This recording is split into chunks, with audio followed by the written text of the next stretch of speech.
For more on the Mar-a-Lago shooting, we are joined now by retired NYPD detective, CEO of Brosnan Investigative Group, Pat Brosnan, and national security contributor Charles Marino. Great to see you both this morning. Pat, I'll start with you because I understand you're a member of Mar-a-Lago. When you first heard this, what was your reaction? Well, I was there the night before. I've been a member for a number of years. I was quite honestly shocked. But as someone who has been providing protection at thousands of locations across the country, I recognize that there's no such thing as 1,000% risk elimination. There's only incremental risk reduction. And that's through disciplined and pragmatic and layered security planning, which they have.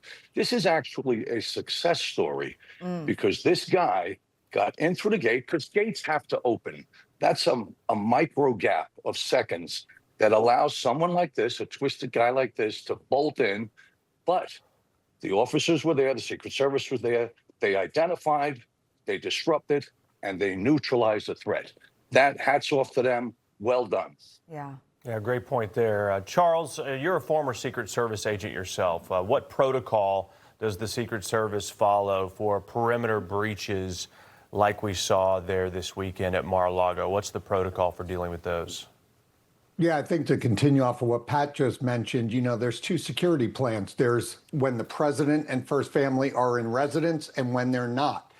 When they are not, keeping in mind that Mar-a-Lago is not just the primary residence, but also an operating business, the Secret Service shrinks in that outer perimeter to the gates.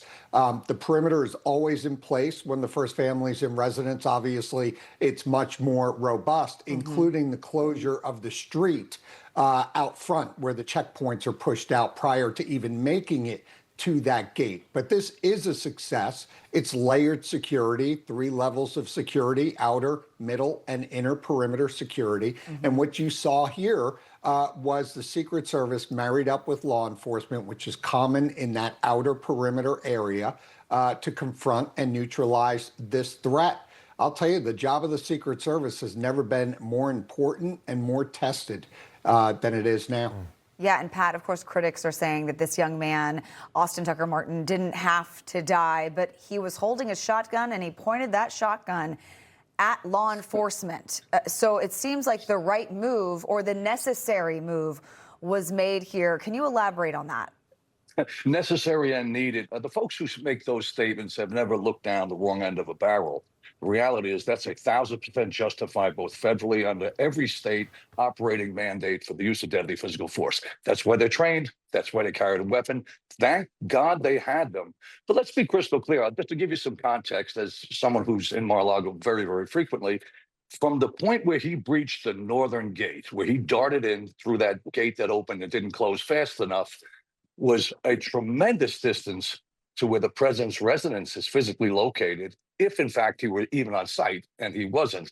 And in between that spot are a lot of guys like your guest Charles here, who are armed and highly trained and just on the alert. He never would have gotten, even if, God forbid, he made a full breach with the sheriff's officers and the SS at the gate. There was so many other hurdles for him to get to before he got even within striking distance of where the president is. It's a good distance. So great job. Well done. And listen, you play stupid games, you win stupid prizes. This is what happens here.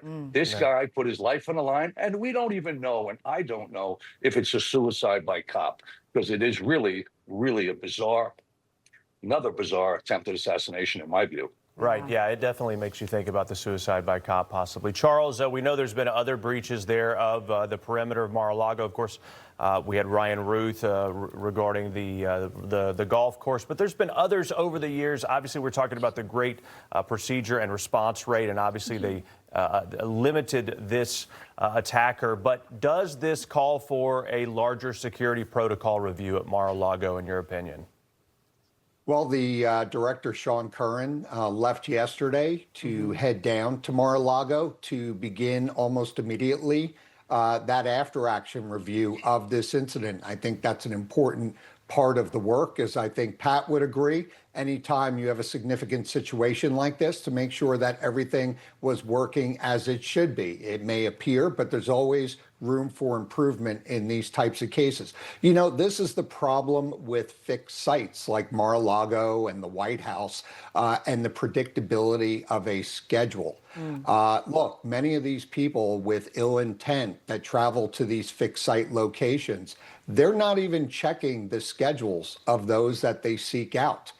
They're just assuming that, hey, the President of the United States, according to all news reports, is always down in West Palm Beach during the weekends.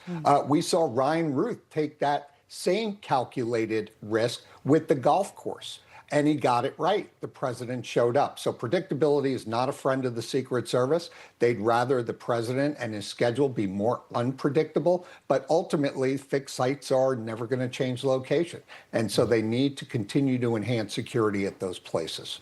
All right, Charles Marino, Pat Brosnan, thank you both for your expertise this morning. Appreciate it. Thanks. My pleasure. Thank you.